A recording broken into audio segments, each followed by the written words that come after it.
하나님께 영광을 돌리고 있는 거예요. 그래서 더욱 감사를 여러분 그 마음에 담아서요, 진정과 신령으로 하나님께 예배 드리실 수 있기를 주의 이름으로 축복합니다. 특별히 이 시간에 예수님의 은혜와 하나님의 사랑과 성령의 교통하시는 종이 저와 여러분의 삶과 가정 위에 넘쳐나시기를 주의 이름으로 축복합니다. 우리가 추석 명절에 반드시 해야 될 게 뭐라 그랬죠? 하나님께 감사로 예배 드리는 것. 여러분 잊으시면 안 돼요. 이스라엘 백성한테 3대 절기를 주셨어요. 다 감사절기예요. 첫 번째가 유월절이 있죠. 가나안 땅에 들어가 축복을 누리게 되면 애굽의 종되었던 너희를 어린 양의 피로 구원받았다는 걸 감사하기 위해서 드리는 절기예요. 그죠? 근데 우리 예수님께서 이 유월절 절기를 마지막으로 드리시고요, 그 다음에 우리에게는 성만찬으로 바꿔주셨어요. 그러니까 우리의 유월절은 뭐예요? 성만찬이에요. 그죠? 성찬식을 통해서 구원받은 은혜에 감사로 영광 돌리라고 하나님이 귀한 은혜를 주신 거죠. 자, 두 번째 절기가 뭐냐? 여러분 맥추절입니다. 오순절이라고 하는데요, 그 여름에 미래 첫 수확을 그죠? 거두게 하신 하나님께 감사함으로 드리는 절기예요. 근데 이 오순절에 누가 임하십니까? 신약 성경에 보니까 성령님께서 오셔요. 아주 놀라운 날이죠. 그리고 마지막 수장절을 지키라 그랬어요. 한 해 동안 거둔 그 곡식들을 창고에 저장하고 감사로 예배를 드리는 거예요.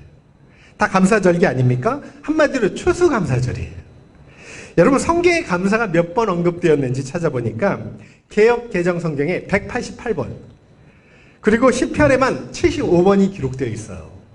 또 감사라고 명령한 게요 36번이나 기록이 되어 있어요. 그러니까 하나님이 가장 기뻐하시는 게 뭔지 알겠죠? 범사에 감사하는 거. 여러분 감사하는 민족, 감사하는 가정, 감사하는 개인에게 반드시 은혜와 복을 허락하여 주실 줄로 믿습니다. 우리 데살로니가전서 5장 18절에 이런 말씀이 있어요. 범사에 감사하라. 이것이 그리스도 예수 안에서 너희를 향하신 하나님의 뜻이니라. 범사가 뭐예요? 기쁠 때든 슬플 때든 아플 때든 건강할 때든 잘될 때든 못 풀 때든 뭐 상관없이 모든 일에 감사하라는 거 아니에요? 여러분 하나님께서 감사를 믿음으로 받으시고 그래서 복을 내려주신다는 거예요. 근데 역으로 생각하면요, 하나님께 가장 싫어하는 게 뭘까요? 불평하고 원망하는. 그죠? 하나님이 그토록 은혜를 베풀어 줬는데 기억하지 못하는 거예요. 여러분 받은 은혜를 헤아리지 못하면 감사가 나올 수가 없어요. 이 가나안 1세대를 한번 보세요. 그랬죠? 광야 1세대. 하나님 은혜로 애굽에서 구원받았는데 그들에게 감사는 찾아볼 수가 없습니다.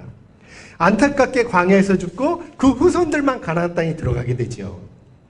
왜냐하면 감사하지 않는 걸 하나님에 대한 불신, 하나님에 대한 불충성으로 봤기 때문에 하나님이 진노하신 거예요. 여러분 시편 69편 30절 31절 한번 읽어보세요. 자 시작. 내가 노래로 하나님의 이름을 찬송하며 감사함으로 하나님을 위대하시다 하리니 이것이 곧 불과 굽이 있는 황소를 드림보다 여호와를 더욱 기쁘시게 함이 될 것이다. 자, 감사로 제사를 드리는 것을 감사 없이 황소를 드리는 것보다 더 기뻐하신다고 말씀하는. 그러니까 감사 없이 여러분 황소를 드리든 뭐 양을 그런 것보다요 감사의 제사로 훨씬 더 기뻐하신다는 말씀이죠. 시편 50편 14절 15절에 이런 말씀이 있어요.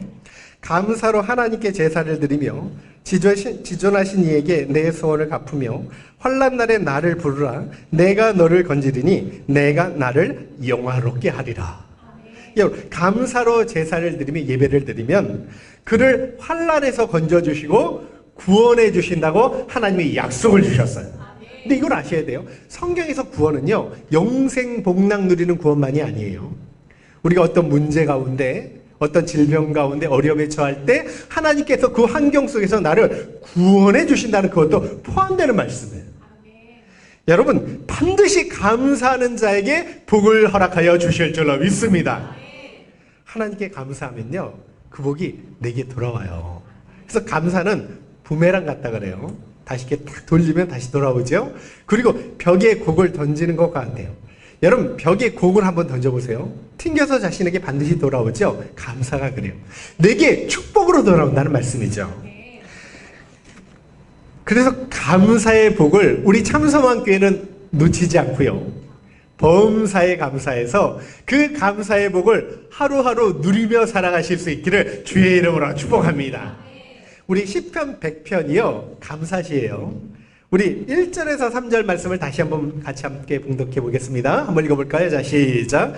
온 땅이여 여호와께 즐거운 찬송을 부를지어다. 기쁨으로 여호와를 섬기며 노래하면서 그의 앞에 나아갈지어다. 여호와가 우리 하나님이신 줄 너희는 알지어다. 그는 우리를 지으신 이요 우리는 그의 것이니 그의 백성이요 그의 기르시는 양이로다. 여기 보니까요, 시편을 기록한 시인이 뭐라 그래요? 온 땅을 여호와께 이렇게 지금 초청하는 거예요. 그리고 찬양하고 기뻐하고 감사를 이렇게 초청합니다. 그러면서 어떻게 예배를 드려야 되는지 예배에 대한 태도도 잘 말씀해요. 이런 말씀을 보니까 즐거운 찬송을 부르라, 기쁨으로 여호와를 섬기며 노래하라. 그리고 4절에 이렇게 말씀해요. 감사함으로 그의 문에 들어가며 찬송함으로 그 궁전에 들어가서 그에게 감사하며 그 이름을 송축하라. 이런 표현들은요, 한마디로 하면 기뻐하고 감사하라. 왜요? 이 예배가요, 하나님 나라 잔치요, 하나님 나라 축제이기 때문에. 여러분, 성경에는요, 예배를 하나님 나라 잔치로 비유하는 것이 굉장히 많아요. 이유가 있어요. 예배는요, 우리가 이 땅에서 하나님께 드려야 될 성도의 의무와 책임이기도 하지만요. 근데 이 땅에서 예배는 앞으로 이제 하늘에 가죠. 그럼 영원토록 하나님을 예배하게 될 거예요. 그리고 하나님을 즐거워하게 될 거예요. 그걸 이 땅에서 연습하는 거예요. 훈련하는 거예요. 근데 예배를 싫어하면 어떻게 하나님의 나라에서 영원토록 예배할 수 있겠습니까? 여러분, 우리 참소망교회는요, 예배를 인생에서 가장 기쁨으로 여길 수 있기를 주의 이름으로 축복합니다. 예배만큼 행복한 것이 없어요. 예전에 저 어렸을 때는 예배 드리는 게 너무 좋아서요, 예배 드리다 이대로 그냥 하늘로 들림 받으면 너무 좋겠다, 이런 생각할 때가 많았어요. 여러분, 그런 은혜와 기쁨이 회복되실 수 있기를 주의 이름으로 축복합니다. 구약 이스라엘 백성은요, 예배를 잔치와 같은 기쁨으로 여겨요. 그래서 그 총독 느헤미야를 보니까요, 여호와의 날에 우는 걸 금했어요. 그러면서 기뻐하라고 권면하면서 여호와를 기뻐하는 것이 너에게 힘이라, 이렇게 말합니다. 여러분, 왜 여호와를 기뻐하는 게 힘이냐면, 우리가 여호와를 기뻐하면 하나님께서 우리에게 힘과 위로를 주시기 때문이에요. 사실 어떤 날은요, 정말 마음이 우울해서 교회에 갈 힘조차 없는 날도 있어요. 더군다나 불행한 일을 만나면요, 기쁨으로 성전문에 들어갈 수가 없어요. 그런데도 그때에도요, 슬픔을 억누르고 예배의 기쁨으로 나오면요, 하나님께서 말씀을 통해서든 찬양을 통해서든 기도를 통해서든 반드시 저와 여러분을 위로해 주시고 예배하신 크신 은총과 평안과 힘을 얻게 하여 주실 줄로 믿습니다. 그게 예배를 통해서 얻는 복이에요. 그래서 통곡의 심정으로 들어왔다가 예배 드리고 난 다음에는 기쁨으로 나가는 일이 굉장히 많습니다. 여러분, 예배는 그래서 즐거울 때만 드리러 오는 게 아니에요. 슬프고 괴로울 때도 예배 드리러 나오실 수 있기를 주의 이름으로 축복합니다. 시편 118편 24절 26절 한번 읽어보세요. 자, 시작. 이날은 여호와께서 정하신 것이다. 이날에 우리가 즐거워하고 기뻐하리로다. 여호와여 구하옵나니 이제 구원하소서. 여호와여 우리가 구하옵나니 이제 형통하게 하소서. 여호와의 이름으로 오는 자가 복이 있으며 우리가 여호와의 집에서 너희를 축복하였도다. 자, 여기 주의 날, 여러분, 우리에게는 주님의 날, 주일이죠. 이 날은 복 받는 날이고요, 복 있는 날이고요, 우리가 하나님께서 정해주신 날에 즐거움과 기쁨으로 나아가 감사 예배를 드릴 때 하나님께서 저와 여러분의 가정을 지켜주시는 은혜를 주실 줄로 믿습니다. 얼마나 감사한 날인지 몰라요. 초대교회 성도들은요, 극심한 박해 속에 있어요. 언제 죽을지 몰라. 생사의 갈림길은 너무나 박해가 심하다 보니까. 근데 그들 예배는요, 언제나 기쁨 예배. 제가 이스라엘에 갔을 때 거기 가보면요, 카타콤이 있죠. 그죠? 여러 지역에서, 이스라엘만 있는 게 아니에요. 지하 동굴처럼 파놓고요, 그곳에서 그들은 평생 살면서 예배를 드려요. 햇빛 하나 보지 않아. 왜냐면 극심한 핍박 속에서 거기에 숨어서 예배를 드리는 거예요. 근데 감사 찬양을 얼마나 많이 드렸는지 벽에 이렇게 벽화 같은 거 보면요. 그 감사의 글들이 있어요. 절대 감사할 수 없는 환경이잖아요. 근데 감사하는 거예요. 여러분 이유가 있어요. 그들이 예배할 때 하나님께서 천국에 대한 소망과 기쁨으로 마음에 넘치도록 은혜를 주시기 때문에 여러분 그것 때문에 감사할 수 있는 거예요. 이 땅이 전부라면 어떻게 감사할 수 있겠습니까? 저와 여러분이 주님 나라가 예비되어 있는 걸 믿으시고요. 영원히 주님과 함께 복락 누릴 수 있다는 걸 믿으시고요. 그 기쁨으로 감사드리실 수 있기를 주의 이름으로 축복합니다. 본래 잔치라는 게 초청하는 사람, 초청을 받는 대상이 구별되는데 너무 기쁘면 어떻게 되냐면 다 와라 이렇게 돼요. 여러분 오늘 말씀이 그래요. 아무나 와도 좋다는 거예요. 온 땅을 초청하고 있죠. 기쁨으로 충만하니까 만민을 초청하는 거예요. 예배드리는 기쁨이 얼마나 컸던지 온 땅이여 하며 모든 사람을 초청해요. 자, 예수님을 빌립이 만납니다. 기쁨이 너무 커서 친구 나다나한테 찾아가서 이렇게 이야기해요. 와보라, 와보라. 다른 말 안 해요? 일단 한번 와봐. 그럼 그분을 만나봐. 기쁨이 충만하니까. 여러분 사마리아 수가성 여인도요. 이 주님 만난 기쁨이 너무나 커서요. 물 항아리를 내버려 두고요. 동네로 뛰쳐들어가서 수치를 무릅쓰고 내 행한 일을 말한 그를 만나라고 그리스도께를 초청하는 모습이 나타나요. 뿐만 아니에요. 부활의 주님을 마땅한 마리아 또 다른 여인들이요. 너무나 기뻐서 단숨에 제자들에게 달려가서 예수 그리스도가 다시 살아났다고 부활의 소식을 알려요. 여러분 저와 여러분에게도요. 정말 이 예배를 통해서 그런 기쁨의 감격이 회복될 수 있는 은혜가 있었으면 좋겠습니다. 육신은 세파에 시달리고 힘들어도요. 영은 날마다 새로워지고요. 기쁨으로 감사로 넘칠 수 있는 복된 삶이 되었으면 좋겠습니다. 4절 한번 읽어볼게요. 자 시작.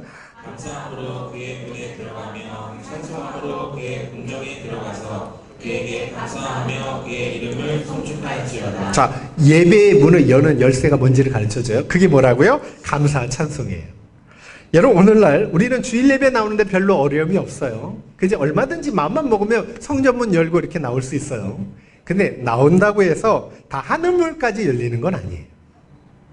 하늘문이 열리려면요. 반드시 감사함으로 그 문에 들어가야 되고요. 찬송함으로 그 궁전에 들어가야 된다고 그렇게 말씀하는 거예요. 여러분 다니엘서를 보니까 다니엘이요. 박해 속에 예루살렘을 향해서 창을 열고 하나님 앞에 감사 기도를 드려요. 근데 절대 감사할 수 없는 상황이에요. 왜냐하면 왕이 지금 다른 신에게 기도하면 사자굴에 넣는다고 법령을 만들었거든요. 그리고 대적자들이 다니엘을 주목하고 있어요. 그런 상황 속에서도 지금 다니엘은 과감하게 예루살렘의 창을 열고 하나님 앞에 감사 기도를 드렸다는 거예요. 여러분 하나님께서 다니엘의 그 감사 기도를 믿음으로 받으시고 하늘문을 여시고 놀랍게 역사하시는데요. 사자굴에 들어가서도 그를 구원하시고요. 하나님의 살아계심을 드러내고요. 대적자들이 심판받는 걸 목도할 수 있는 은혜를 주셨다는 말씀이죠. 여러분 바울과 실라가요. 빌립보 감옥에서 갇혔을 때 여러분 매를 맞습니다. 그죠? 매를 맞고 감옥에 갇히고 착고에 매이고 감사할 수 없는 상황이에요. 그런데 밤에 일어나서 감사드리고 하나님을 찬양해요.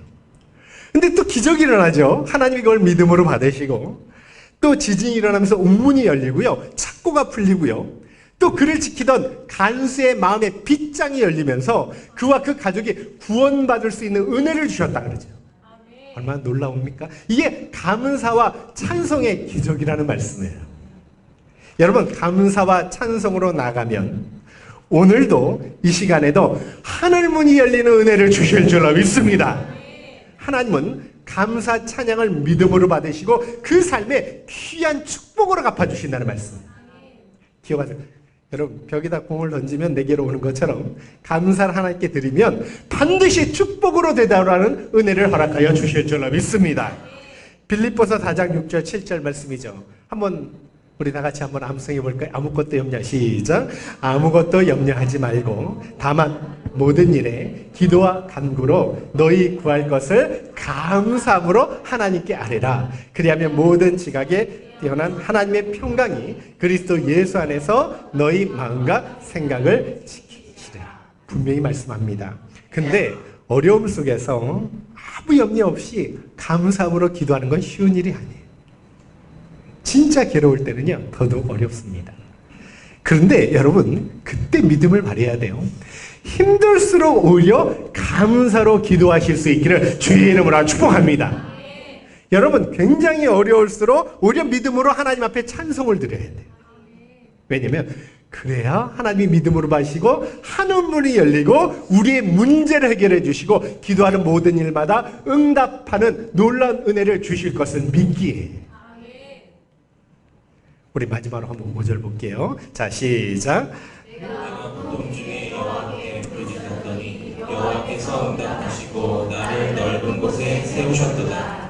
여기 보니까 원래는 원문에 보면 왜냐하며 이렇게 나와요. 시를 마치면서 뭐라고 표현해요? 하나님께 왜 온 땅이 예배를 드려야 되는지 이유를 설명하는. 여러분, 왜 우리가 하나님을 감사하며 하나님께 찬양해야 됩니까? 여러분, 그 이유가 뭐죠? 왜 넘치는 기쁨으로 하나님 앞에 감사로 제사를 드려야 되죠? 한마디로 표현하면 하나님은 선하시기 때문이라. 여기 선하신다는 건 좋으신 하나님이라는 뜻이에요. 여러분, 하나님이 좋으신 하나님이라는 걸 믿으시면 아멘. 우리 하나님은 좋으신 분이에요. 어떻게 좋으신 분이냐? 아주 구체적으로 설명하죠. 하나님의 인자하심이 영원하고 성실하심이 대대에 이른다, 이렇게 표현해요. 시편에서 가장 중요한 부분이에요. 하나님의 인자와 성실은요, 하나님의 성품만을 가리키는 용어가 아니에요. 하나님께서 당신의 사랑하는 백성을 대하시는 원리, 원칙을 이야기해요. 그러니까 하나님이 언약 백성 약속을 맺죠. 그리고 사랑하는 백성들에게 언제나 인자하심과 성실하심으로 대하신다는 말씀이에요. 여러분, 사실 주일 예배에 나올 때요, 이런 의미를 다 파악하고 나오진 못해요. 때로는요, 그냥 가볍게 나올 수도 있죠. 아니면 누구의 강권으로, 부모, 형제, 동료들의 강권으로 예배의 자리에 참여할 수도 있어요. 그러나 우리가 가볍게 나왔다고 해서 예배 자체 의미와 가치가 가벼운 건 아니에요. 분명히 예배 속에는요, 하나님께서 임재해 주시고요, 하나님께서 우리 예배를 받으시기 때문에, 예배를 통해서 복을 내려 주시기 때문에, 여러분, 역사하시기 때문에 예배 드리러 나올 때 하나님께서 우리 예배 모습을 보시고요, 믿음과 감사로 드리면 그걸 언약 백성으로 여겨주시고 하나님께서 약속하신 대로 인자하심과 성실함의 은혜를 베풀어 주신다는 그런 말씀이에요. 그러니까 저와 여러분이 예배 드리러 온다는 건 하나님과 언약 관계 안으로 들어오는 거고요, 또 하나님과의 언약 관계를 재확인하는 거고요, 매 주일 예배마다. 더 나아가서 하나님과의 언약 관계를 갱신하는 거, 그런 의미가 들어있어요. 그래서 주일 예배에 참여하실 때는 이런 귀한 의미와 가치를 더 깊이 생각하셔서 진짜 예배를 소중히 여기시고요, 감사로 드리실 수 있기를 주의 이름으로 축복합니다. 우리가 언약 백성 되었다는 게 얼마나 행복한 일인지 몰라요. 여러분, 기억하세요. 감사와 찬송은요, 예배의 한 순서나 어떤 구색을 맞추기 위한 들러리가 아니에요. 하나님 보좌 앞에 이르게 하는 축복이 감사와 찬송이에요. 그러니까 감사함으로 성전문에 들어갈 때 하늘문이 열리게 될 것이고요, 우리가 찬송함으로 들어갈 때 하나님 보좌 앞으로 이끌림 받는 놀라운 은혜를 베풀어 주실 줄로 믿습니다. 우리 삶 속에서는요, 불평할 일을 찾으면 얼마든지 찾을 수 있어요. 그냥 보이는 것마다 불평할 수 있어요. 그런데 역으로요, 감사 제목을 찾으면요, 또 얼마든지 찾을 수 있어요.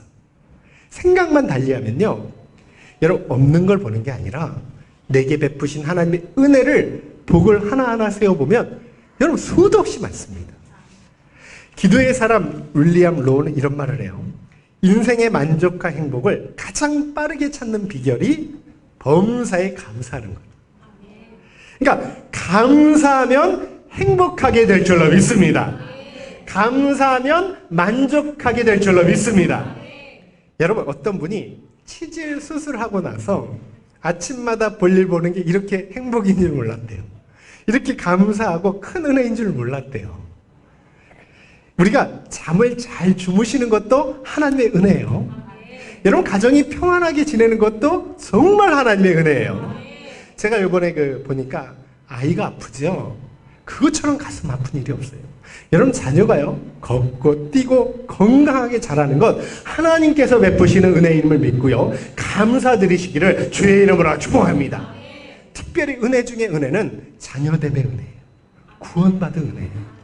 여러분 우리가 하나님의 자녀가 되었기 때문에 하나님께서 우리를 특별한 은총으로 돌봐주시는 거예요.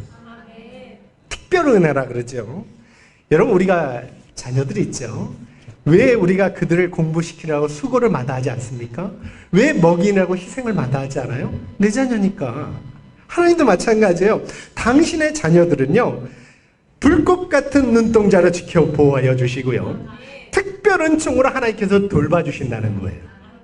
특별 은총, 죄사함의 은총, 말씀의 은혜, 기도응답의 은혜, 성령이 함께 하시는 은혜, 모든 약속된 축복을 누릴 수 있는 은혜로 하나님께서 보호하시고 지켜주시고 인도해 주신다는 그런 말씀이에요. 이유는 단 하나예요. 다른 이유 안에 우리가 하나님 자녀가 되었기 때문에. 만약 누구라도 하나님 자녀가 아니면 절대 그런 특별한 은총을 누릴 수가 없어요. 여러분 성령을 주시지도 아니하시고요 복된 길로 인도하시지도 않아요. 그리고 오늘도 우리는 걱정해야 돼요. 무엇을 먹을까, 무엇을 입을까, 무엇을 마실까 걱정하며 살아야 돼요. 근데 주님이 너희는 걱정할 필요가 없대요. 하늘 아버지가 계시기 때문에 필요한 거 있어야 될 것 다 아시고요 우리의 필요를 따라 채워주실 걸 믿기 때문에 여러분 절대로 걱정하지 말라고 우리에게 말씀하셨어요. 다만 너희는 먼저 그의 나라 의를 구하면 더하시는 복을 주신다고 약속을 주셨습니다. 어떤 분이 이런 간증을 하더라고요. 어머니가 아들을 셋 낳았는데 30대 후반에 이제 그만 암이 걸린 거예요. 그리고 이제 투병 생활하다가 세상을 그만 떠나게 됩니다. 아버지는 그동안 어머니를요, 이 아내를 살리기 위해서 전 재산을 투자하고 막 희생을 하고 돌봤지만 결국 이제 떠나보내야 됐어요. 그런데 이제 어머니가 돌아가신 다음에 1년이 지났는데 이 아이가요, 초등학교 5학년 때 새어머니가 들어오지. 근데 새어머니가 정말 잘해주고 사랑을 베푸는데 이 친어머니에 대한 그리움 때문에 자꾸 그 사랑을 밀어내고 외면하고요. 오히려 가신도 친말로 또 반항하면서 어머니 마음을 막 긁는 거예요. 괴롭히는 거죠. 그런 방황이 중학교 1학년 때까지 계속 됐대요. 근데 어느 날 우연히 방 안에서 이 아버지와 새어머니가 이야기하는 걸 듣는 거예요. 새어머니가 임신을 하게 된 거예요. 굉장히 기쁜 일이죠. 그런데 이 새 아이들이 있잖아요. 새 아이를 키우는 그것 때문에요. 자기 아이를 못 낳겠다고, 지우겠다고 막 옥신각신하면서 실례가 벌어진 거예요. 그러니까 아버지는 절대 안 된다, 낳아야 된다 그러고 어머니는 이 셋을 키우기 위해서 내가 포기한다. 근데 이 아이가 그걸 엿들은 거예요. 반항했던 아이가. 그때 비로소 아이가 진심 어린 새어머니의 사랑을 깨닫고요. 후회하는 눈물을 흘리기 시작한. 내가 그동안 이 어머니의 사랑을 받아들이지 못했는데 얼마나 마음이 아팠을까 하면서 밀어내는 거에 대한 큰 후회를 한 거죠. 그 순간에 애가 달라졌대요. 그러니까 어머니의 사랑을 확인한 순간 정말로 어머니가 날 사랑하는구나. 그리고 받아들이기 시작하고 어머니의 말씀에 순종하며 살기 시작한 거예요. 여러분 근데 신앙생활도 이와 똑같은 거예요. 우리가 정말로 하나님의 사랑과 은혜를 깨달으면 하나님의 사랑에 보답하는 삶을 살게 될 줄로 믿습니다. 그때 비로소 감사와 순종의 삶에 나오는 거예요. 여러분 광야 이스라엘 백성이요, 문제가 생길 때마다 원망한 게 은혜를 못 받았어요? 아니잖아요. 그죠? 얼마나 많은 은혜를 베풀어 주셨어요? 헤아리지 못하고 깨닫지 못하니까, 하나님 사랑을 의심하고 믿지 못하니까 계속 밀어내는 거예요. 여러분 그들이 어떻게 해서 애굽에서 구원을 받았습니까? 그들이 어떻게 파도가 넘칠 때는 홍해를 건너게 되었습니까? 그들이 어떻게 매일 광야에서 만나를 먹었습니까? 여러분 어떻게 해와 그 밤에 달에 몸이 상치 않고 보호를 받게 되었습니까? 그들이 어떻게 그 아말렉 족속부터 승리할 수 있게 되었습니까? 하나님 은혜 아니에요? 여러분 그럼에도 그들은 은혜를 헤아리지 못하니까 감사하지 못하는. 우리 참소망교회는요, 이 추석 감사 주일 예배를 통해서요, 다시 한번 모든 것을 베풀어 주신 하나님 앞에 진심을 담아서 감사로 영광 돌리실 수 있기를 주의 이름으로 축복합니다. 그리고 무슨 일이 있어도요, 앞으로 어떤 일이 있든지 혹이라도 어려운 일이 생길지라도 그것조차 요셉처럼 합력하여 선을 이루실 걸 믿고요, 미래의 복이 되도록 하나님께서 섭리해 주실 걸 믿고 믿음으로 내다보고 감사하여 갑절의 복을 누리실 수 있기를 주의 이름으로 축복합니다. 여러분 기억하세요. 감사는 반드시 축복으로 돌아와요. 감사로 예배 드리는 게 감사 없이 황소를 드리는 것보다 하나님을 더 기쁘시게 할 수 있습니다. 오늘 이 말씀 기억하고요. 정말 입을 열면 감사. 네, 특별히요, 언제나 예배를 드릴 때 감사를 담아서 영광 돌리는 우리 참소망교회 되시기를 주의 이름으로 축복합니다. 그런 복된 삶이 되었으면 좋겠고요. 이 시간 마음 담아서 우리 찬양하고 감사기도 올려드렸으면 좋겠습니다. 우리